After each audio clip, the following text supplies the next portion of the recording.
Les vraies voix du foot, 20h-21h, Tonton Maurizio. Bonjour à tous, vous êtes sur les vraies voix du foot avec Tonton Maurizio. Je suis toujours accompagné de Pierre Grégoire. Comment ça va, mon Pierrot? Et ça va très bien, bonsoir les amis. Avec le beau maillot du PSG. Et oui, ça y est, gros match ce soir. Voilà, ça donne de l'espoir. Éric Blondel. Bonjour mes amis. Grande soirée.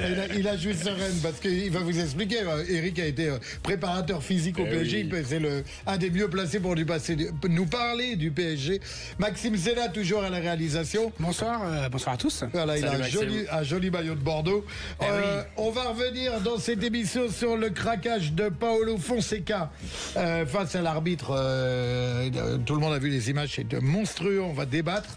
On aura une grosse page sur le PSG, bien sûr. Je vous donne tout de suite les deux sondages où vous pouvez participer sur l'application Sud Radio, sur X. Le PSG est-il favori face aux Reds? La première question, et vous dites non. Alors là, je suis surpris. 78%, ouais. Non à 78%. C'est un peu sévère. Ah, je découvre. Si tu veux commenter, tu peux tout de suite, Pierrot, parce que là, je découvre, je suis blasé. On en parlait déjà.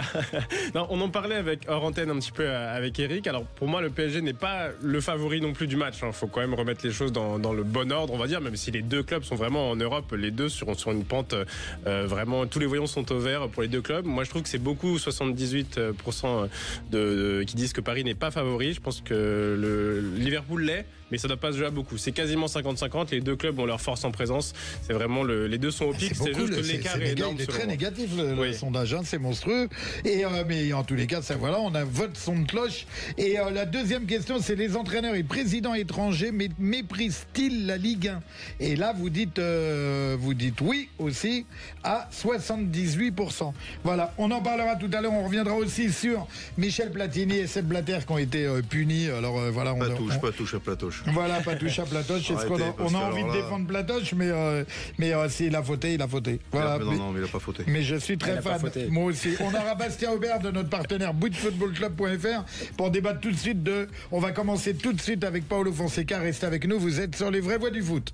L'info du jour avec bootfootballclub.fr. Alors, est-ce que Bastien, il est avec nous? Je suis là, les amis, comme tous les mercredis. Bonsoir. Bonsoir, Bastien. Salut, Bastien. Alors, avant de te donner la parole, moi, je voulais écrire un petit édito parce que je suis très, très, très en colère contre Paulo Fonseca. Parce que c'est monstrueux. La semaine dernière, on débat, on parle du président de l'OM. On est dans une dérive. Voilà. Moi, je suis arbitre officiel. Et Dieu sait que les arbitres ne sont pas irréprochables. Encore ce week-end, Naples-Inter, il y a 2 pénaltys pour le Napoli. Voilà, c'est une parenthèse, c'est pour la petite anecdote. Tu l'as placé quand même. Hein. Voilà, mais je l'ai placé quand même, ça me fait plaisir. Mais les arbitres ne sont pas irréprochables. Il y a plein de choses à revoir. La VAR, on ne comprend plus rien et on est dans une dérive au niveau de l'arbitrage. On en a parlé la semaine dernière et on peut en reparler. Mais l'attitude de Fonseca... Après, je vais vous donner la parole, mais moi, je suis très en colère parce que l'arbitre doit arrêter le match. Bah, tu peux être en colère. L'arbitre doit arrêter le match. Pour moi, si ça m'arrive sur un terrain, je suis arbitre officiel, j'arrête le match. Il restait 30 secondes. Oui, mais c'est pas grave. Match arrêté, c'est différent d'aller à son bout et de laisser les 30 secondes. Mais vous vous rendez compte, l'image...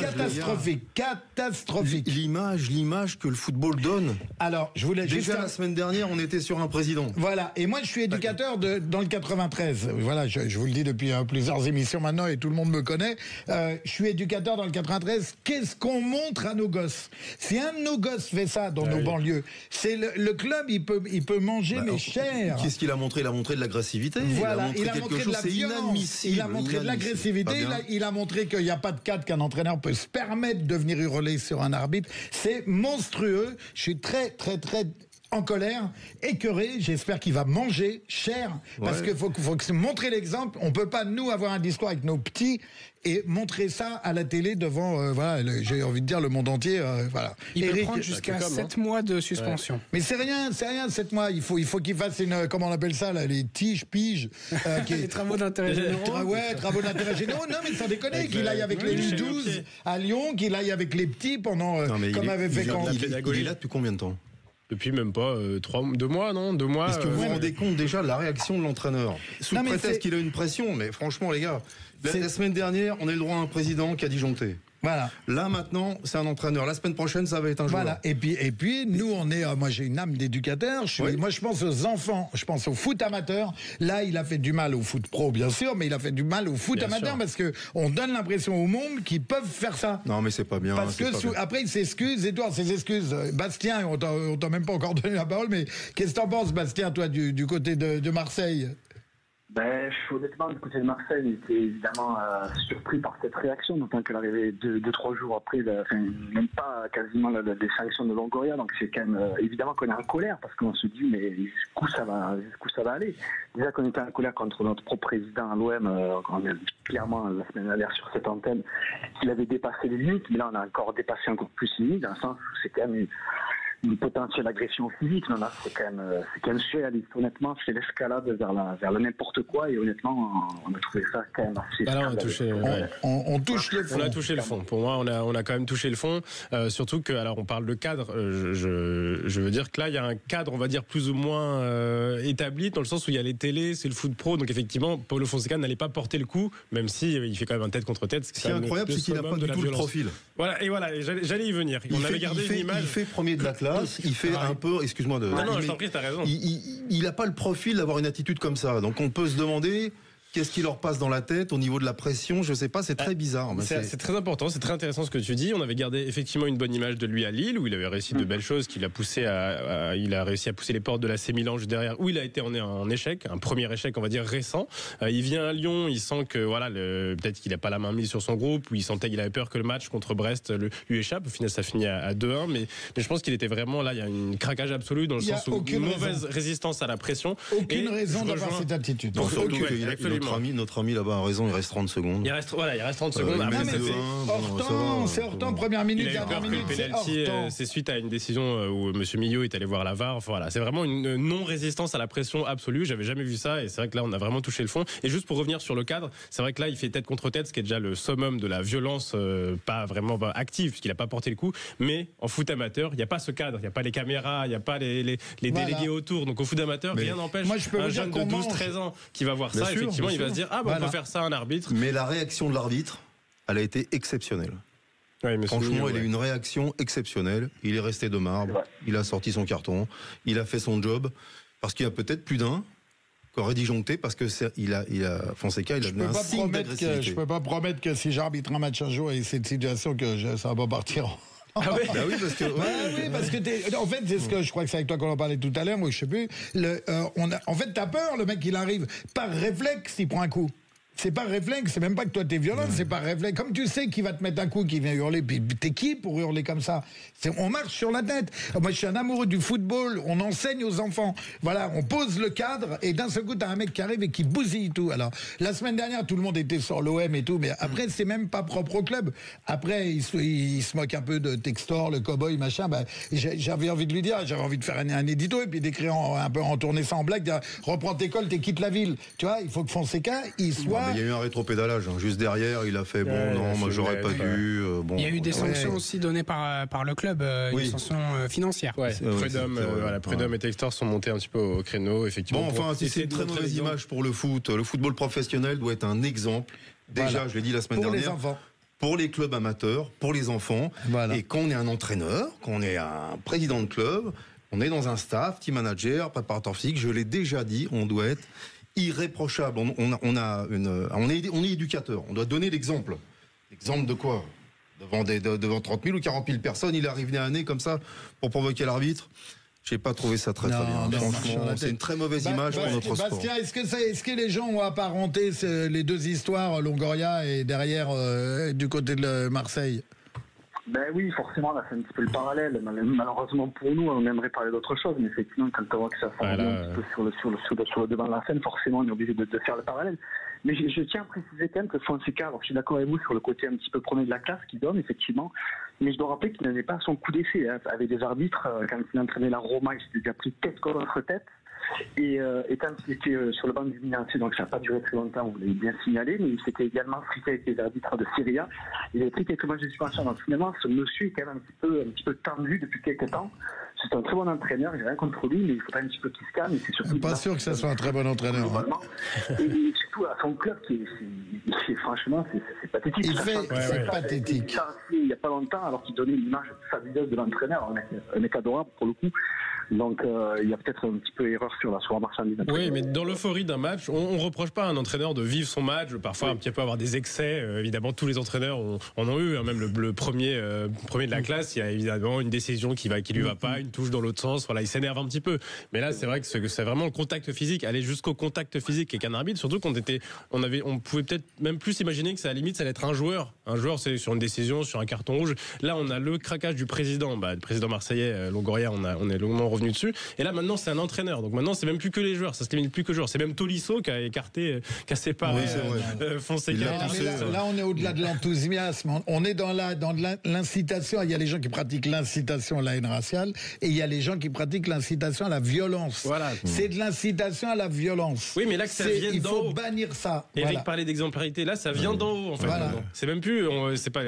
Comment on peut sanctionner. Il faut que ça vienne, je sais pas, des instances. T'en avais parlé la semaine dernière. Il faut qu'il y ait un cadre, je sais pas, peut-être politique ou étatique. Mais là, ça vient d'en haut. Le président, l'entraîneur. Il va y avoir droit à une sanction. Mais qui mange cher. Qui mange cher. Surtout... Pour une fois que j'ai envie de défendre les arbitres, et je vous ai dit, ils sont pas irréprochables. Il y a plein de choses à revoir, mais non, il y a un moment, on peut pas. On est dans une dérive totale. Ouais. Et surtout qu'en termes d'exemplarité, juste pour finir sur ça, il se pourrait que la fédération applique une lourde sanction et en plus demande d'étendre cette sanction au niveau mondial, à minima européen. C'est-à-dire qu'au fond de ces cas, si jamais il quitte l'OL dans les prochaines semaines, par exemple, si la sanction est lourde et en plus s'étend au niveau européen, donc plus large que ce qu'elle est, il ne pourra même plus entraîner en Europe dans un autre club, sinon ça serait trop facile de partir et de dire c'est bon, je peux entraîner en Italie, en Allemagne. Donc a priori la sanction pourrait vraiment prévoir quelque chose d'assez lourd contre lui. Bon, Bastien, on va te libérer si tu veux nous dire un dernier mot.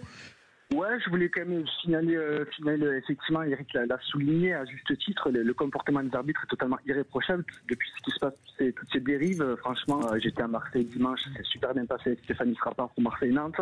Là, effectivement, la réaction de Benoît Millot était exemplaire. Honnêtement, il faut leur donner des bons points quand ils le méritent aussi, et c'est le cas en ce moment. Bastien, s'il te plaît.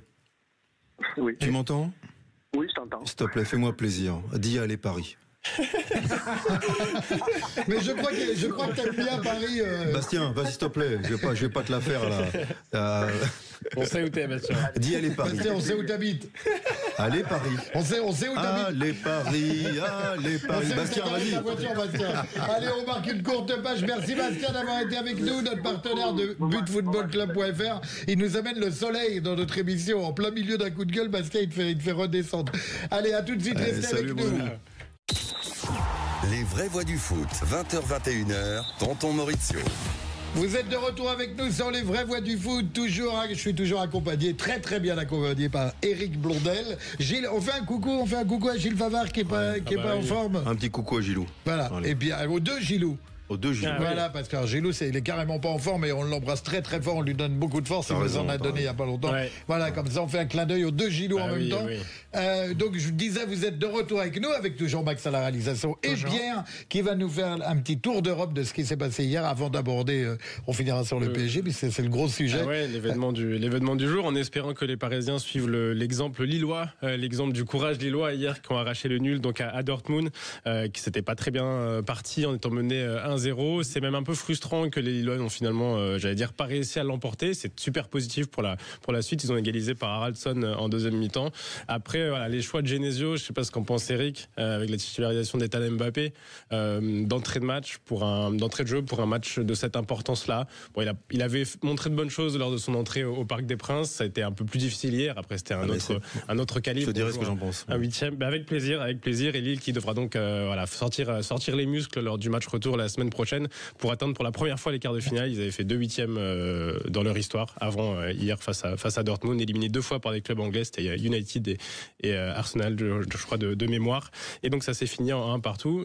Donc Ethan Mbappé, toi qui as été préparateur physique, on sent que techniquement il a un truc. Bon après on a vu arriver un moment sur le côté droit qu'il a des cannes, mais il faut qu'il se remplisse un peu parce que je le trouve un peu frêle.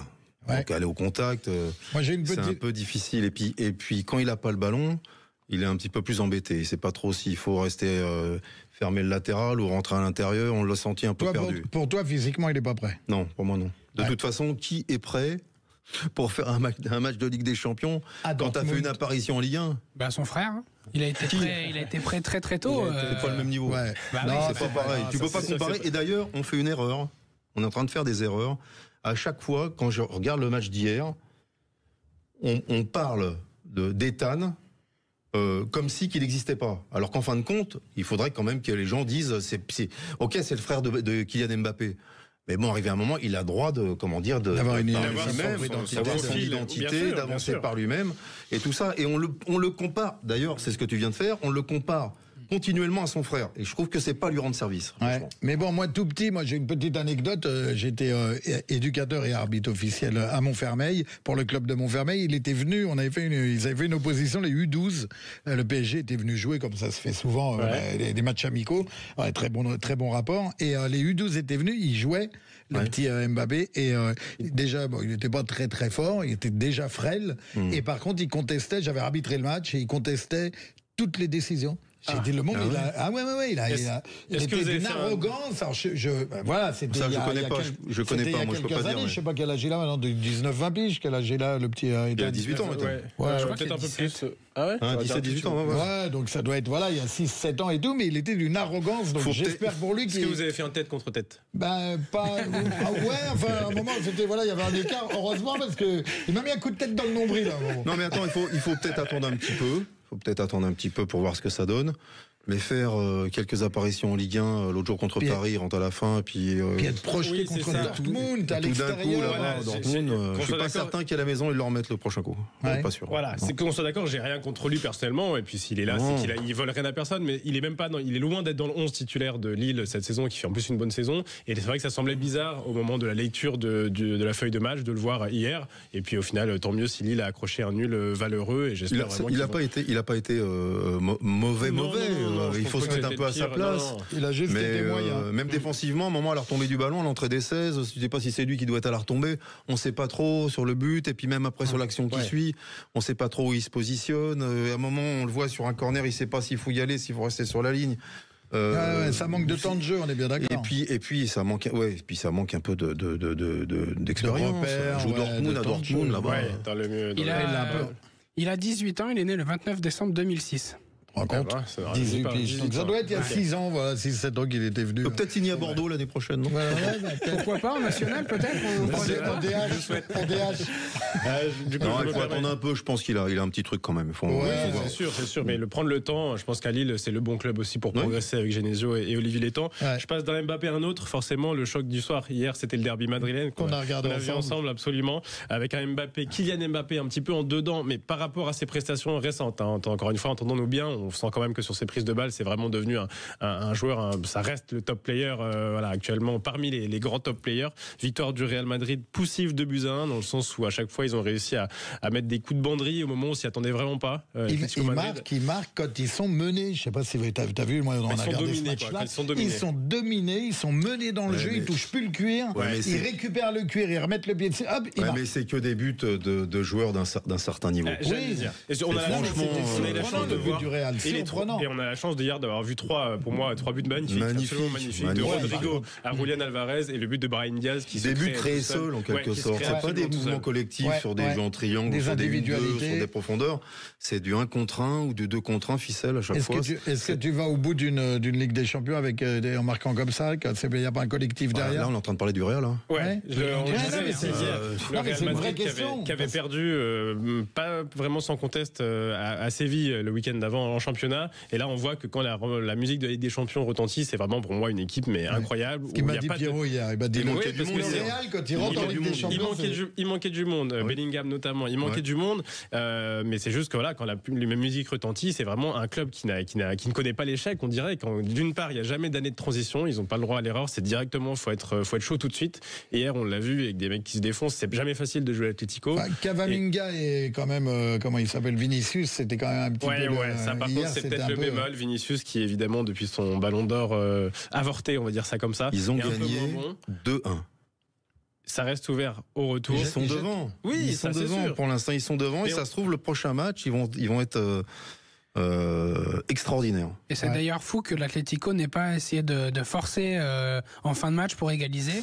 Ils sont tellement sûrs de leur force et je pense qu'au retour ça va être un très très grand match. Non mais je pense qu'ils ont vraiment pris un coup au moral parce qu'ils dominaient l'Atlético. Quand le Real marque le deuxième, ils dominaient. Voilà. Donc tu te fais avoir une fois là, et après d'un seul coup, c'est le jeu de l'Atlético. Voilà. Ils savent qu'ils peuvent largement renverser le score au retour. Ce sera intéressant de le voir. Mais il finit quand même le match avec Sorloth et Correa devant, donc 2 attaquants. Donc d'un côté, je pense que Simeone, ça lui allait ce 2-1 finalement. Il n'avait juste pas envie d'en prendre un troisième en fin de match. Mais l'Atlético aurait mérité mieux, ça c'est sûr. Ouais, mais ça sera très ouvert. Ça sera très ouvert pour le match retour. Ça sera beaucoup plus ouvert en tout cas que le retour entre Arsenal et le PSV Eindhoven. Ça a été le carton d'hier. Arsenal 7 buts à 1. Avec mon pote William. Avec William Saliba. Arsenal qui est allé coller un 7 buts à 1 sur la pelouse du PSV Eindhoven. C'est la première fois qu'un club inflige 7 buts à l'extérieur en phase finale de Ligue des Champions de l'histoire de la Ligue des Champions, avec 6 buteurs différents, dont 2 défenseurs. Enfin, franchement, hier, Arsenal a dominé dans tous les compartiments du jeu. Ça va moins bien pour Peter Bosz. Décidément, il fait pas bon être ancien ou nouvel entraîneur de l'Olympique lyonnais, qui est déjà sur la sellette. Alors, ils sont à 8 points de l'Ajax en championnat. À la limite, ça va. Mais c'est vrai que 7-1 à domicile en 8e de match aller de Ligue des Champions, ça passe pas trop du côté des Néerlandais. Donc, lui, il s'est dit qu'il n'était pas inquiet, il n'avait pas peur pour son poste. Mais on parle déjà d'un affront à effacer en virant peut-être Peter Bosz. Mais bon, ça serait 7-1, ça peut arriver, un mauvais soir comme hier. C'était soirée dramatique. Voilà. Oui, ensuite, et on finit avec l'ancien coach du Paris Saint-Germain, Unai Emery, qui lui aussi fait son petit bonhomme de chemin. On va pas dire qu'ils n'ont pas eu de difficculté, parce que ça serait mentir. À Bruges hier, ils sont imposés 3 buts à 1. Mais 2 buts à la fin, 2 buts de casquette. Les Belges ont lâché. On l'a vu aussi hier. Enfin, ça se joue à 18h45 hier, et les Belges ont malheureusement donné le match, si je puis dire, avec un but contre son camp de Mekele et un penalty. Ils ont vendangé. Tout à fait. À un moment, on est à un haut niveau. Et à un moment, on a regardé le match ensemble avec Pierrot, et à un moment, on parle football. Et quand tu regardes Bruges, je sais pas comment ils sont hissés là, enfin on va pas refaire le parcours, mais à un moment donné, voilà, le football reprend ses droits et ils ont pas le niveau pour être là. Ouais, et ça rejoint un peu une question qu'on avait posée. C'est vrai qu'il me fasse mentir au retour et puis renverser le. Mais non. Moi, je crois pas. Il s'avère que tu regardes Real, Atlético et tu regardes Bruges, Aston Villa. Bruges avait sorti Atalanta et le PSV, pour revenir sur eux, avait sorti la Juve quand même, mais l'embellie est déjà finie, comme quoi les clubs italiens sont pas très glorieux cette saison, mais effectivement normalement Aston Villa devrait passer, et c'est vrai qu'il y a une classe d'écart, et ça rejoint une question qu'on avait préparée aussi pour cette émission-là. Est-ce que finalement le nouveau format de la Ligue des Champions montre pas ses limites là maintenant, puisqu'on sait que il y a les chocs, heureusement. On va retrouver les gros. Il y a les chocs indécis comme Atlético, Real et PSG Liverpool, entre autres ce soir. Je sais que l'Inter mène contre 2-0 à 8 minutes de la fin. Voilà, sur la pelouse de Rotterdam face au Feyenoord. Donc, sauf grosse surprise, encore une fois, l'Inter devrait être au rendez-vous. Ce qui est un peu dommage, c'est qu'on retrouve Real contre l'Atlético, Bayern contre le Bayern de Leverkusen. Je trouve ça un peu dommage. Ouais. C'est-à-dire que la Coupe d'Europe, c'est ce que les gens déploraient déjà. J'entendais des confrères qui n'étaient pas contents de pas. Oui, mais je les comprends parce que cette compétition, c'est vraiment une compétition qu'on attend toute l'année. Et c'est une compétition quand même qui nous fait rêver. Je pense que même les joueurs, quand ils entendent la musique, quand ils rentrent sur le terrain, comme il disait Pierrot, ils sont complètement transcendés. Ils ont tous envie de vivre ça et on les comprend.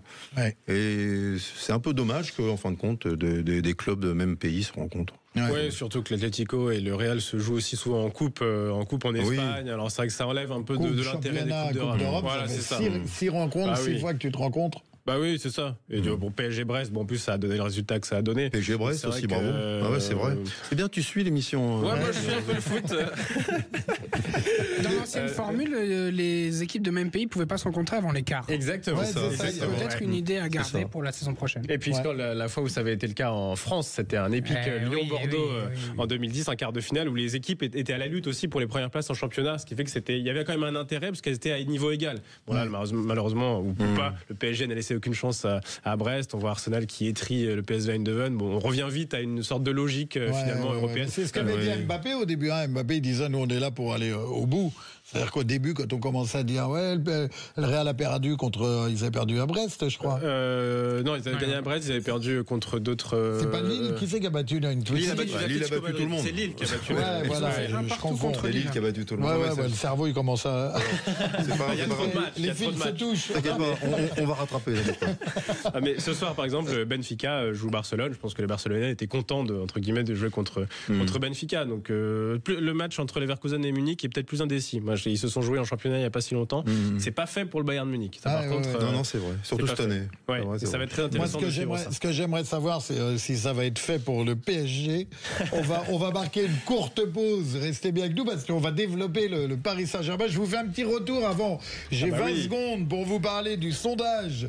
Vous dites à 79%, vous dites que le PSG n'est pas. Le PSG est-il favori face au Red? Vous dites non à 79%. Ils ont raison. C'est incroyable, moi. Ils ont raison. Et pour moi, s'il n'est pas. Alors, c'est vrai que je suis influencé parce qu'il joue à domicile ce soir. Ils ont raison. Ah, je sais pas. Je sais pas, ça me chiffonne. On en parle dans un instant. Allez, courte page de pub. Les vraies voix du foot, 20h-21h, Tonton Maurizio. Vous êtes de retour avec nous sur les vraies voix du foot avec mon invité Eric Blondel, Pierre Grégoire. Invité exceptionnel. Gilles Favard étant un petit peu patraque. Voilà, il sera avec nous prochainement. On a Thomas qui vient nous donner de la force dans le studio et toujours à la réalisation, Maxime. On commençait à parler du PSG. Toujours présent. Voilà, je vous fais un tout petit retour sur le sondage. Vous êtes 79% à dire que le PSG n'est pas favori face au Reds. Ça monte. Voilà, et à la question, les entraîneurs et présidents étrangers méprisent-ils la Liga? Vous dites oui à 76%. Là, ils ont tort. Voilà, oui, faut espérer qu'ils nous méprisent pas, parce que sinon, on fait quoi? Nous, on baisse notre froc, on est quoi? On a un pays de... Tu vois, c'est quand même malsain si les gens pensent que les présidents et les entraîneurs étrangers nous prennent pour des... Nous prennent de haut. Nous prennent de haut, c'est super vexant. J'espère que le sondage nous fait mentir. On va développer le PSG. On a Yanis, un membre de chez nous, qui est au stade. Il nous fait vivre l'ambiance. Bonjour Maurizio. Salut Yanis. Maurizio. Bonjour toute l'équipe des Vraies Voix. Salut Yanis. Salut Yanis. Dis-nous, toi t'es dans le coin depuis 16h, je crois. Ouais, en fait, j'ai passé l'après-midi à interroger les supporters. Alors? Donc, ils sont nombreux à estimer que cette rencontre sera un moyen de jauger le vrai niveau de l'équipe. Ouais. Pour l'instant, le club n'a joué aucune équipe du niveau de Liverpool cette saison. C'est vrai. Beaucoup m'ont dit qu'un mois après la victoire renversante contre City, qu'ils se rendent compte qu'il ne s'agit pas spécialement d'une grande performance, étant donné le niveau de l'équipe de Pep Guardiola. Ouais. Cyril, un grand supporter du PSG avec qui j'ai échangé et qui vient d'Étampes, une ville d'Essonne, m'a dit qu'étant donné le faible niveau de la Ligue 1 cette année, d'après lui, qu'il est difficile de déterminer le vrai niveau de l'équipe. S'il ne veut pas faire l'erreur, il m'a dit, de surestimer le PSG, chose qu'il ne fait plus depuis la déception contre le Real en 2022. Donc les supporters sont impatients, ça c'est une certitude.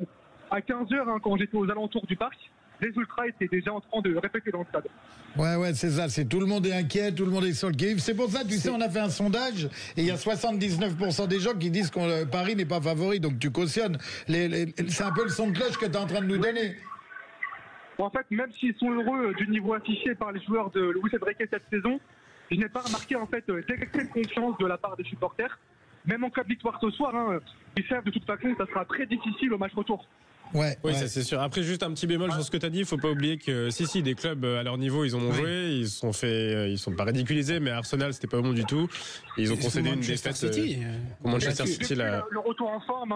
Voilà, c'est ça. Il y a eu. On va voir ce soir ce que vaut le PSG version 2025 de Luis Enrique. Oui. Bon, est-ce que le stade est plein? Le stade est plein. Le stade se remplit. Donc les tribunes Auteuil et Boulogne ce soir vont fusionner. Comme face à City il y a un mois, donc il y aura entre 200 et 250 supporters d'Auteuil placés en tribune Boulogne pour accentuer l'ambiance. D'accord. Oui, côté de Liverpool. Ça a changé les tribunes du parc. On prête les supporters. Et du côté de Liverpool, on aura 2000 supporters qui sont attendus selon la préfecture de police de Paris. Ouais. Et on sait que certains ont refusé le déplacement. encore traumatisés par le fiasco au Stade de France en 2022. Ouais, c'est vrai que voilà, comment on a un goût, on a toujours un goût amer. Tu t'es pas planté de tribune, t'es pas assis avec eux? Ah non. Ah bon, ça va. C'est bon, tu leur dis do you believe in the kitchen, ça passe bien. Non, là, il est assis tranquillement en tribune VIP avec à manger les petits fours, là, Yanis. Oui. Il a fait une pause, c'est gentil. Yanis, c'est un même de chez nous. T'arrives, tu dis t'es Sud Radio, t'as les portes qui s'ouvrent. Yanis, on te souhaite une belle soirée. Oui, merci beaucoup, équipe des Vrais Voix. Bonne soirée à vous. Ouais, Yanis, on te remercie vraiment. À très bientôt, Yanis. Alors, il nous a donné le ton, t'as vu, t'entends le son derrière, t'as envie d'y être. Non, c'est pas un montage, on a vraiment eu Yanis au téléphone. Oui, il a donné l'ambiance, mais c'est important de rappeler que ce match, alors contrairement à ce qu'on pourrait penser au vu des parcours, n'est pas un classique de Coupe d'Europe, c'est que la troisième fois que les clubs se rencontrent, il y avait une double confrontation en poule en 2019 avec Neymar notamment, qui à l'époque où il était encore un joueur de foot, je me souviens, c'était sympa, c'était il y a 6 ans. Et puis en 97, Eric y était, il y avait une double confrontation. Eric peut nous en parler de l'intérieur, Pierre. Entraîneur. Est-ce que tu es au courant qu'il était au bord du terrain? Ah, c'est lui. C'est lui. Bon, entraîneur Ricardo avec Jobat. Louis c'est parti et puis c'est Ricardo et Bas qui prennent l'équipe. On est en demi-finale de la Coupe des Coupes parce que l'année d'avant les joueurs gagnent, parce que moi les victoires je les remets toujours aux joueurs, c'est pas le staff, moi ni l'entraîneur. Les joueurs gagnent la Coupe des Coupes en 96 et saison 96-97, ils remettent leur titre en jeu et on tombe sur Liverpool. Coé, Leonardo, Jérôme Leroy, 3-0. Ça a été un match magnifique, fabuleux. Peut-être qu'à l'époque, c'est pas le Liverpool d'aujourd'hui. Ouais. Peut-être à l'époque, et encore c'est pas sûr. Et on va en finale derrière. Et il y avait eu combien au retour? 2-0. Ouais, ils avaient pris la foudre à Anfield. Mais Liverpool avait marqué très tôt le premier but. 2-0, je crois que c'était 2-0. Il y avait 2-0 à 10 minutes de la fin et Paris avait fait le dos rond pour conserver le. Ouais. Et en finale, le grand Ronaldo sur penalty marque au final quand on tombe sur Barcelone. Ouais. Et Patrice Coco tape sur le poteau. À Rotterdam. Malheureusement. Et à Rotterdam, mais t'as été au bord du terrain, t'as entendu l'hymne, on peut appeler ça un hymne, ils ont You'll Never Walk. Et les supporters de Liverpool et du PSG s'entendent bien. Enfin, ce match-là avait été le début d'un bon accueil. J'ai pas de souvenir où ça a été chaud. J'ai pas ce souvenir-là. Je m'en serais rappelé, je pense. Bon, à l'époque. En général, les supporters de Liverpool sont quand même assez calmes. À part Wesel, il y a 30 ans. Il y a des malheureusement. On parle de 97 et on parle de. Oui, c'est vrai. À un moment, il faut tourner la page, mais il faut avoir un peu de mémoire. Oui, un peu de mémoire. C'est vrai que ça faisait partie des pages importantes de l'histoire européenne du PSG. Donc à l'époque, c'était évidemment pas le même Liverpool, il n'y avait pas autant d'étrangers, mais c'était la bande à Robbie Fowler et à Steve McManaman notamment. Et pour l'anecdote, c'est après ce match-là qu'a été baptisé le fameux Calamity James. C'était David James dans les buts, le fameux gardien anglais. Et il avait fait un match assez catastrophique ce soir-là. Bon, le PSG avait marché sur Liverpool, du moins au match aller. Et c'est suite à ça que les médias anglais avaient nommé Calamity James suite à ce match. Donc, et Leonardo avait fait un match énorme. Ouais. Énorme. C'était terrible. Alors, pour ce soir, confiant. Non, mais le sondage, il donne 79%. Me demande pas à moi si je suis confiant ou pas. Bien sûr que je suis confiant. Par contre, je suis assez conscient des choses. Je vois le sondage, ils ont raison. Les auditeurs, ils ont raison. Le Paris Saint-Germain n'est pas du tout favori. On se rappelle en début de saison ce qui se passait. Est-ce qu'on se rappelle le Paris Saint-Germain est monté petit à petit crescendo. Ce que disait Gilles Favard il n'y a pas longtemps. Dans la compétition. Il y a quelques mois, on n'aurait pas donné le PSG. Oui, mais c'est pas pour ça qu'ils sont favoris. Moi, j'ai envie de te couper parce que pourquoi ils sont favoris? Parce que l'inconvénient de jouer le match à la domicile, en fait, pour Paris, c'est limite l'inverse, parce que Paris, si aujourd'hui Paris fait une bonne prestation, la qualité première du PSG, c'est quoi? C'est la conservation. Le jeu de Luis Enrique, c'est la conservation. Donc Paris, pour moi, est l'équipe qui peut se déplacer dans tous les stades avec le jeu qu'ils ont, le fond de jeu qui est sur la conservation. Tuer un match. Oui, mais Mauricio, c'est des matchs de 3 heures. ça a un aller-retour. Oui, mais si l'aller se goupille bien, moi je pense qu'ils peuvent aller au retour avec.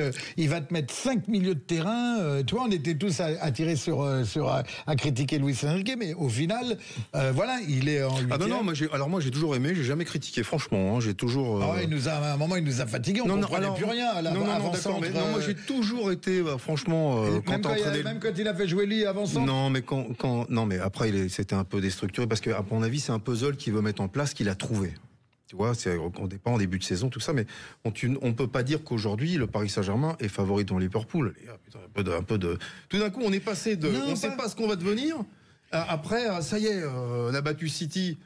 City qui était un City malade, pour moi. On est beaucoup mieux en championnat. À la perte du ballon, il est fait travailler. 1-0, 2-0, 3-0, 4. L'autre jour, j'étais au parc, à la 85e minute, il sort, il se lève de son banc de touche, il gueule, il est fait presser. Pourquoi ? Parce que... Donc on est bien d'accord que c'est un coach qui est capable d'aller à l'extérieur. Moi, j'adore. Mais après, de dire qu'aujourd'hui... favori devant Liverpool, il y a un monde. Ouais, il fait ça en championnat parce qu'il sait qu'il faut être exigeant de vraiment jusqu'à la dernière seconde, ce qu'on ne voyait pas ces dernières années avec Messi. Alors, tu as parlé de la conservation, certes, c'est un des points forts du PSG. Moi, ce que je retiens de mon côté, c'est le pressing uniforme et tout terrain qu'exercent les joueurs actuellement, quel que soit l'adversaire, à la perte du ballon. Et c'est ça la clé, selon moi. Je m'avance contre Liverpool, qui est un Liverpool encore une fois très costaud. C'est un nouveau coach, c'est plus Jürgen Klopp. Déjà, il faut le rappeler que la transition a été faite à merveille par Arne Slot, donc à Liverpool, qui domine son championnat et qui est encore en lice dans d'autres compétitions et qui eux aussi ont un groupe vraiment très soudé. Il n'y a pas une tête qui dépasse. Après, on va dire Mohamed Salah peut-être parce que ses performances lui permettent d'être vraiment au-dessus et d'être la menace numéro 1 pour Liverpool. Mais c'est là où je suis vraiment très impatient de voir le match ce soir. C'est deux vrais blocs équipes et c'est ça qui est défensivement, c'est comment Liverpool pour vous? C'est très fort. Ouais, c'est costaud. Défensivement, c'est bon. Offensivement. Non, mais c'est bon partout, même au milieu. Liverpool, c'est très très fort. Après, c'est vrai que on va voir. De toute façon, ce soir, c'est un vrai test. Hein. Et puis, comme l'a dit Yannis, c'est tous les gens qui l'ont interrogé. Moi, je trouve que c'était super intéressant ce qu'il a dit parce que les gens, effectivement, ce qui ressort, c'est que il faut à un moment remettre l'église au centre du village. Hein, je me répète toutes les émissions, mais voilà, Paris joue après avoir joué. Je ne vais pas citer des clubs, mais dans le championnat de France, tu vas te confronter au numéro 1 anglais. C'est plus la même. Là, tu étais dans un autre. Mais les gars, c'est pas le même championnat. Hein. Voilà. Ah non. C'est pas la même intensité. Là, franchement, c'est. Donc là, c'est pour ça que c'est un vrai test. Pour moi, c'est un bon test. On est, pour mon idée à moi, ils sont pas favoris. Ils ont le droit de gagner quand même. Ils ont le droit de les sortir. Ils ont le droit d'être très bons. Mais il faut pas leur mettre la pression en leur disant qu'ils sont favoris. Pour moi, ils le sont pas du tout. Et ça sera même une grande surprise qui passe. Voilà, pour moi, et je le souhaite, mon Dieu. Moi qui ai fait 8 ans au Paris Saint-Germain, tu penses bien que j'ai ce maillot, ces couleurs. D'ailleurs, c'est marrant parce que devant moi, j'en ai un qui a les maillots du Paris Saint-Germain. Je sais pas pourquoi il a mis je ne sais pas si c'est du mimétisme. Ah non, c'est pour pas montrer que je suis trop marqué. Saison 2011-2012. Pierrot, toi, télé, ils sont allez, on va abandonner le mot favori, on va pas leur mettre l'œil. Je dirais pas comme Eric que je serais surpris s'il passe. Parce que, encore une fois, c'est une dynamique. Il y a eu combien de fois ces dernières saisons, il y a eu des matchs où avant d'aborder le match aller ou même le match retour, on disait c'est bon, ils vont passer, c'est leur année. Et hop, le fiasco total, les larmes, il ne reste que les yeux pour pleurer et la honte en plus quand on se réveille le lendemain matin. Là, c'est vrai que ça va être un gros choc. Je pense pas, ils vont pas non plus prendre 4-0, 4-0. Hein. Je pense que s'ils se font éliminer, ça sera de peu. Il y aura des regrets, mais je trouverai pas ça dramatique. Moi, je ne trouverais pas ça dramatique. Non, moi non plus. Je pense vraiment que c'est 50-50. C'est marrant, moi je trouve ça complètement dramatique. Ah non, pas du tout. Tu joues finale, demi-finale, ils sont toujours dans les derniers. Il ne faut pas oublier que c'est un 8e de finale et qu'il y a un passif à ce niveau-là en Ligue des Champions pour le Paris Saint-Germain. Il y a un passif à peu près ça passe très rarement les 8e de finale quand même. Toi, tu dis quoi, Maxime? Moi, je pense qu'on sous-estime vachement Liverpool quand même. Parce qu'ils sont premiers de Première Ligue, mais alors largement devant, 7 points devant Arsenal. Ouais, mais justement, est-ce qu'ils n'ont pas le même problème en Angleterre de jouer? Non, ils jouent des matchs compliqués tous les week-ends en Angleterre. C'est hyper City, Arsenal. Mais comme ils sont détachés, peut-être qu'ils sont vraiment au-dessus du lot et que eux aussi ont besoin de se confronter à un moment. Oui, mais ils savent aussi ce qu'est le PSG. Ils savent qu'ils arrivent. Je pense qu'ils sauront largement appréhender cette double confrontation. C'est pas un club tout récent. Il a une grosse expérience européenne et des gros matchs. Chaque week-end, il y a des gros matchs avec eux de toute façon. Ils ont une équipe B qui ferait largement top 3 en Ligue 1. Ils ont vraiment des joueurs sur le banc. Quand il y a Salah qui sort, il y a Gakpo qui rentre. Quand c'est pas Gakpo, c'est Nunez, c'est Diogo Jota. Je pense que c'est une équipe vraiment redoutable. C'est la meilleure d'Angleterre et de loin. L'une des meilleures d'Europe aussi et de loin. Voilà, c'est important pour le PSG de les affronter à ce moment-là. S'ils les sortent, on pourra dire que la voie, je ne vais pas essayer d'être toute tracée, mais la voie serait quand même belle jusqu'à la victoire finale. Derrière, c'est Aston Villa ou Bruges. Voilà, donc ça serait quand même. S'il n'y a pas un manque de décontraction, celui qui passe derrière, ça paraît. Après, le football nous réserve, et c'est pour ça qu'on vibre. Dites pas ça. Non, mais le football nous réserve des surprises. On me souffle un argument intéressant. Ils sont 7 points devant Arsenal, car on a quand même mis 7 au PSV hier. Pour vous dire le niveau, vous dire le niveau du championnat anglais. Ça n'a rien à voir. C'est pas le même juste 2 secondes. Tu peux situer le championnat de France comme le 5e championnat européen pour moi. Parce qu'avant, tu vas trouver l'Espagne, les Anglais, l'Italie, les Allemands, l'Espagne, 5e. Et les championnats anglais, c'est le premier ou le deuxième. Tu mets le championnat italien en deuxième, toi? Non, ça c'est parce qu'il flippe. Il savait que j'allais me lever là. C'est ça. Il m'a regardé puis il a inversé les. Non, je ne le mets pas en deuxième du tout, mais je suis un peu pas sûr que le championnat de France, il est situé en 5e position par rapport aux 4 que je t'ai cités devant.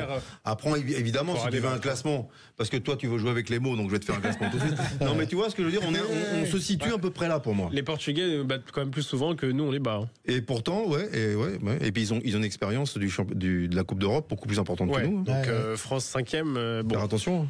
C'est gentil, l'enthousiasme. Pour une fois que quelqu'un est positif. Oui, pardon, excuse-moi. Il y a la compo du PSG qui est tombée, si vous voulez. Ah oui, Maxime. On a Donnarumma dans les buts, Hakimi, Marquinhos, Pacho, Nuno Mendes, João Neves, Vitinha, Fabian, Barcola, Dembélé et Gvara. Je ne prononcerai pas le nom en entier. Gvara, Gelia. Ah, c'est Doué, c'est Doué qui joue pas. Doué ne joue pas. Il démarre pas. Il est même pas sur le banc. Il a gagné sans tribune, peut-être. Yanis peut rentrer, faut les prévenir qu'on a Yanis de cette radio en tribune. Allez, restez avec nous, on va faire un petit tour de table pour notre pronostic. Restez avec nous sur les vraies voix du foot, on revient tout de suite, 30 secondes. Les vraies voix du foot, 20h-21h, Tonton Maurizio. Vous êtes de retour avec nous sur les vraies voix du foot. On était encore en train de débattre. Vous savez, quand il y a la courte page publicitaire, sur le plateau, ça continue. Ça bosse, on perd le fil, on ne sait plus ce qu'on a dit, ce qu'on n'a pas dit. On doit faire un tour de table sur le Paris Saint-Germain et après revenir sur le sondage. Vous êtes toujours avec, regardez comme ils sont beaux. Éric Blondel, voilà, affûté, voilà, depuis, ça fait très longtemps maintenant, hein, il bouge pas. Triple champion du monde de boxe. Est-ce qu'on refait ton CV préparateur physique au Paris Saint-Germain? Non, on fait pas. Voilà, mais tu nous parles du terrain. T'es quelqu'un qui nous parle du maintenant, terrain. c'est fini tout ça. Oui, mais bon, t'as été à Anfield Road sur le banc avec le Paris Saint-Germain contre Liverpool. C'est un moment sur ton CV.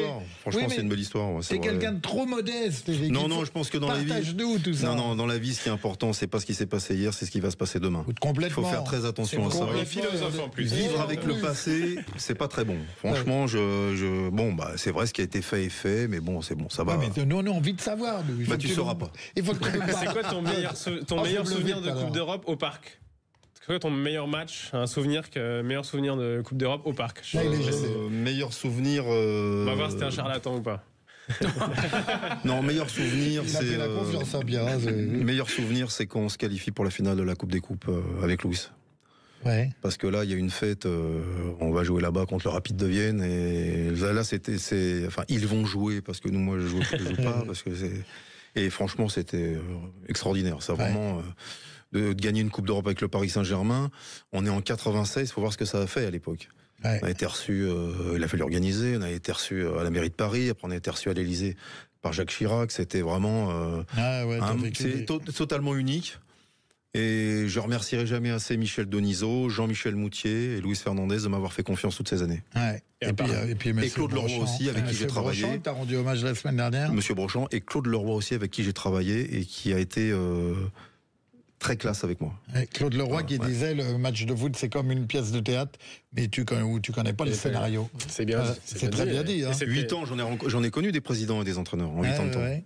Alors tu me fais le lien parce que je voulais reparler du sondage justement. Ouais. Tu parles des présidents. Donc est-ce que les présidents et entraîneurs étrangers méprisent la Ligue 1? C'est intéressant. Ouais, c'est intéressant de se poser la question. Effectivement, maintenant, je pense que l'image de Luis Enrique a été redorée. On se souvient notamment à Margot Dumont, la journaliste de Canal+, à qui il avait refusé de parler il y a quelques mois et qui avait vraiment donné une image exécrable. D'une part, je pense qu'il a peut-être été recadré en interne. Je pense que ça va mieux sur ce côté-là et c'est ce qu'on attend d'un entraîneur d'un grand club. Le lien est évidemment tout établi avec ce qu'on a abordé en début d'émission avec Paulo Fonseca et Pablo Longoria. Alors là où je voulais mettre une nuance, que pour moi quand même les étrangers ont tendance, c'est tout récent, mais ont tendance à prendre un petit peu de haut le championnat de France. Peut-être qu'ils sont aussi surpris pour certains de ne pas réussir, ça peut arriver. À Lyon, ils avaient tenté un coup Silvino, Fabio Grosso ensuite, à Marseille. Amer, entre être retoucher le sol et puis mépriser. Les entraîneurs, je crois pas. Vous dites, les gens disent oui, comment ils viendraient pas? Mais peut-être qu'ils ont aussi une vision faussée du championnat de France. Ils disent qu'à part le PSG, il n'y a personne et qu'on va gagner facilement. Et De Zerbi a dit la même chose par rapport à l'OM, qui à part l'OM, il n'entraînerait personne d'autre. Il a dit qu'il viendrait plus entraîner une équipe française après l'OM. C'est pas terrible. Quelque part, c'est de. Mais oui, mais c'est pas lui qui a le monopole de ce que pensent les entraîneurs étrangers en France. Mais je veux dire, avant lui, ils ont eu avec tous ceux qui nous prennent de haut. Oui, certes. Avant lui, ils ont eu Marcelino qui n'a pas duré, mais ils ont eu Sampaoli qui est resté 1 an, Igor Tudor qui est resté 1 an. Eric Guéretz aussi. Qui est resté plus longtemps. Mais oui, c'est vrai. Eric Guéretz, mais juste pour finir, avant de perdre, ce que je voulais dire, c'est que quand même, faut pas oublier que les entraîneurs étrangers en France, ils ont quand même reçu un accueil assez merdique, je trouve, désolé pour le mot, mais ça contribue peut-être aussi à une sorte de clivage, parce que je sais que Unai Emery, en tant que supporter du PSG, voilà, je sais que Unai Emery, qu'est-ce qu'il a pas pris? Alors pas au-delà de la remontada, le pauvre, c'était lui qui était, mais au-delà de la remontada, qu'est-ce qu'il a pas pris quand il essayait d'expliquer ses choix tactiques, même de parler français, les gens se moquaient de lui. Thomas Tourelle, il y a eu Lucien Favre, quand il est parti, les gens se sont dit allez dehors le Suisse. Enfin, je pense que les étrangers pendant longtemps ont pas joui d'une belle image et voilà, maintenant peut-être que le championnat de France. Le championnat de France, ils ont le championnat de France est très accueillement pour moi. Voilà, première question à se poser. Dieu sait que je défends les entraîneurs français, mon Dieu, heureusement d'ailleurs. Mais ils ont un truc très important par rapport aux entraîneurs français, c'est quand ils s'imposent leur staff. Ils imposent un staff complet. C'est-à-dire, moi, quand il dit je viens un 6, je viens un 6, je viens un 5, je viens un 5. Si le président commence à dire non, mais tu vas m'en enlever 2, il vient pas. Parce que pour lui, il va à tout prix réussir. Et donc quand il dit voilà, moi je veux un préparateur physique, un entraîneur des gardiens, un adjoint, un analyste vidéo, un médecin en plus, un kiné en plus, un mec à moi, un team manager et tout, il les impose et ils arrivent à avoir ce qu'ils désirent. Et malheureusement, j'ai remarqué depuis quelques années, les entraîneurs français, peut-être parce qu'ils ont besoin de travailler, il faut aussi se mettre un peu à leur place, et ben on leur dit voilà, tu vas venir avec une personne, 2, 3, et non, tu viens avec une seule personne, tu vas pas venir avec 3, 4. Ouais. Ils signent quand même. Et ça, je trouve que les entraîneurs étrangers, ils sont plus solides au niveau des négociations que les entraîneurs français. Pour moi. Après, bon. Ouais, mais c'est important de le préciser parce que on n'est pas vraiment au parfum de tout ça. Et là, tu vois, quand tu expliques ça, c'est vrai que avec un peu de recul, ils se déplacent en groupe. Ensemble, on va loin. Seul, on va vite. Ensemble, on va loin. Je pense que on parle du football professionnel. On parle pas du football amateur. Donc, il y a les moyens, peut-être. Je pense évidemment qu'à Marseille ou à Paris, il y a beaucoup plus de moyens qu'à Montpellier. Mais c'est sûr que quand ils décident de monter un staff d'un certain niveau, ils arrivent à imposer ce qu'ils veulent. Le président peut dire ce qu'il veut. S'il dit voilà, moi il vient pas.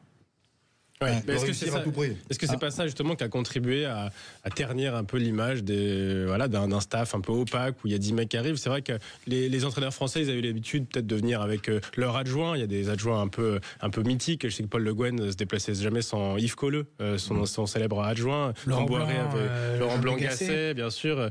Camboiré, Yves Bertucci aussi. Alain Perrin, Galtier d'ailleurs. Ils ont été adjoints. Galtier a été adjoint de Perrin. Et maintenant, voilà, comme tu dis, Deserbi est l'exemple le plus criant. Quand il est arrivé, il a dit moi c'est mes 7 adjoints italiens, sinon c'est rien. Est-ce que ça renforce pas un peu quand j'ai travaillé à Saint-Etienne comme manager, comme team manager, on a eu Oscar Garcia, quand il a signé, il a dit moi on vient à 5, autrement je viens pas. Donc il avait Fabrice Grange qui était resté, qui était l'entraîneur des gardiens, qui est un super entraîneur, qui est entraîneur de l'équipe de France avec Raymond Domenech, des gardiens de but évidemment, et il est venu avec 4 adjoints en plus. On avait Kiké, enfin il y avait, je sais plus trop les noms des mecs, mais ils sont venus à 5. Ouais. Parce que lui, arrivé à un moment, il veut réussir. Donc il dit, moi, je viens avec sa méthodologie, dans sa méthodologie. Mais il faut comprendre un truc. Quand tu rentres dans un club pour entraîner, si tu viens pas avec tes hommes, t'as peur de pas réussir. Ouais. Parce qu'il y a une infinité avec l'entraîneur d'avant. Et qu'est-ce qu'il se dit? Il se dit, moi, je vais me retrouver avec cet entraîneur-là, qui a une infinité avec le milieu de terrain, avec le défenseur, avec le magasinier, avec truc. Mais enfin, quand tu as un nouvel entraîneur qui arrive, que ça marche pas, les joueurs, des fois, certains, ils ont les boules parce qu'ils ont une affinité avec l'entraîneur d'avant. Tu comprends? Donc, ils le savent, ça, les entraîneurs. C'est sûr que c'est pas facile d'arriver dans un club. C'est simple. On pourrait en parler longuement. Je veux revenir, faire un tour de table avant de passer au dernier sujet. On a très peu de temps. Pronostic Paris-Liverpool. 2-0 pour Paris, même s'ils sont pas favoris. Max? Je dis 2-1 Liverpool. Oh là. 1 partout. Moi, je t'ai dit quoi hier? 3-1 pour Paris. Ouais. 3-1 et j'ai dit 2-2 au retour. Pardon? Tu pouvais pas répéter, monsieur Pierre? Il y aura un partout. T'es le seul qui a le maillot du PSG, tu vois un partout. Il va y avoir un tête-à-tête après l'émission. Être un grand supporter n'empêche pas l'objectivité. 1 partout et Paris ira chercher sa qualification à Anfield. C'est ce qu'il a dit hier. Il a dit que Paris allait aller gagner à Anfield. Ils l'ont fait à Barcelone l'année dernière. Pourquoi ils ne le feraient pas à Anfield cette année? C'est plus compliqué d'aller gagner à Anfield que d'aller gagner à Barcelone. Ouais. On aura au moins les images, parce que vous pouvez retrouver l'émission sur YouTube. On est bientôt 1 million. Bientôt 999 000 abonnés, ça peut tomber à n'importe quel moment. Oh là là. C'est incroyable. Merci à tous les gens qui nous suivent, tous les auditeurs. Vous retrouvez toutes les semaines nos émissions du mardi, du mercredi, du jeudi, les vraies voix du foot, But Football Club sur YouTube, et on est hyper fiers de vous. Si on vous rend un petit peu de bonheur de tout ce que vous nous donnez, et c'est gagné. Voilà, on est très content dans cette aventure. Je voulais qu'on termine, je voulais vraiment qu'on en parle la punition de Platini-Blatter, 20 mois avec sursis. Moi, je vous donne mon avis tout de suite, je suis très très triste parce que Platini, c'est mon enfance. Alors bien sûr, mon enfance, c'est Diego Maradona, et c'est je suis encore un petit garçon quand je parle de Diego. Je peux vite avoir les larmes. Mais Platini, c'est aussi Platoche. Non mais moi, Platoche, pas touche. 3 ballons d'or, meilleur joueur français de tous les temps. Voilà, je vous le dis sincèrement. Tu me l'as presque placé en meilleur joueur du monde. On dissocie le footballeur. Voilà. Est-ce qu'il faut dissocier? Pour moi, il n'a pas fauté. Pour moi, il y a un truc, il y a quelque chose. Lui, c'est pas possible. Il est tombé dans un truc qui, à mon avis, qu'il n'a pas maîtrisé, j'en sais rien. Mais la dernière fois que j'ai entendu en parler, c'est ce qu'il a dit. Il a dit qu'il ne lâcherait pas, qu'il ferait appel. Moi, j'avais l'impression qu'il était enfin lavé. Je disais, mon idole de gosse. Non, Platini, pas touche. Je vous le dis, Platini, pour les auditeurs, c'est juste une affaire de paiement un peu controversée pour des soi-disant conseils qu'il aurait donné quand il était président de l'UEFA, un paiement qui aurait été versé par Sepp Blatter quand Sepp Blatter était lui à la tête de la FIFA. Donc c'est juste pour replacer un petit peu, mais recontextualiser pour les auditeurs. Ça sent quand même la peau de banane, ça. Ouais. Il a foutu une peau de banane sous les pieds, c'est pas possible. Oui, mais au-delà de l'amour que vous portez, qui est un peu plus âgé que moi, désolé pour Michel Platini, mais on dissocie quand même, rassurez-moi, le footballeur de ce qu'il fait, de ce qu'il ferait de mal ensuite. Il a fauté, mais on est d'accord avec Eric que Platoche, c'est le patrimoine. C'est un amoureux du foot. C'est pas parce que c'est le patrimoine que s'il a fait quelque chose de mal, je dis pas qu'il l'a fait, il faut pas le juger non plus. Non, tout à fait. On n'a pas dit ça, c'est juste que quand t'aimes ton pays, quand t'as apporté tout ce que Platini a apporté au foot français, parce que si on a Zidane, si on a Mbappé, si le foot français est là où il est, c'est parce qu'il y a eu Platoche. Oui, mais ça n'empêche pas Platoche, Louis, voilà, le carré magique et tout.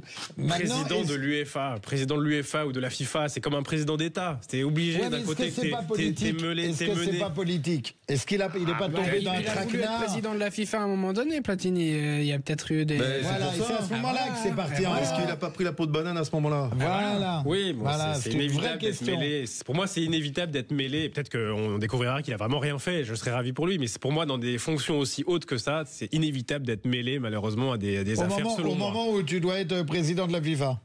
Parce que c'était un peu ça, l'histoire. C'est ça. Ouais. Il était pressenti, passé devant. Et en fin de compte. J'ai eu la chance d'avoir un grand homme dans ma vie qui disait le sport, c'est comme la politique. Et c'est un peu ça. Non, mais c'est ça. C'est qu'à un moment, il devait être président de la FIFA. Il postulait. Il lui fout la paix à Platini. Non, franchement. En tous les cas, il a 2 avocats, c'est Eric et moi. J'ai un reproche à lui faire, Platini, c'est qu'il a jamais voulu de la vidéo. Ouais, mais justement, on fera une émission là-dessus, parce que est-ce qu'on est content de la VAR? On en a parlé il y a pas longtemps, mais est-ce qu'on est content de la VAR? Pas sûr. La VAR, ça a changé beaucoup de choses, pas combien. Est-ce que ça, voilà, est-ce que ça a vraiment apporté ce que ça aurait dû apporter? Est-ce que c'est bien fait? Est-ce que ça n'a pas creusé l'écart entre le foot pro et le foot amateur? On en a déjà parlé la dernière fois. Non, mais la VAR, il faut peut-être la peaufiner un peu. Faut peut-être voir un petit peu, faire différemment. Mais on peut pas jeter la pierre à Platini d'avoir été contre, puisque je pense qu'elle est essentielle. Elle est essentielle, maintenant, aujourd'hui, elle est essentielle. On n'est pas convaincu. Malheureusement, Gilles n'est pas là. Je croyais que c'était toi qui étais d'accord avec moi. C'était Gilles. Gilles, il n'en veut pas, lui. Ah oui, non, on est d'accord. J'aurais bien voulu avoir son avis. On parlera de Platini la semaine prochaine.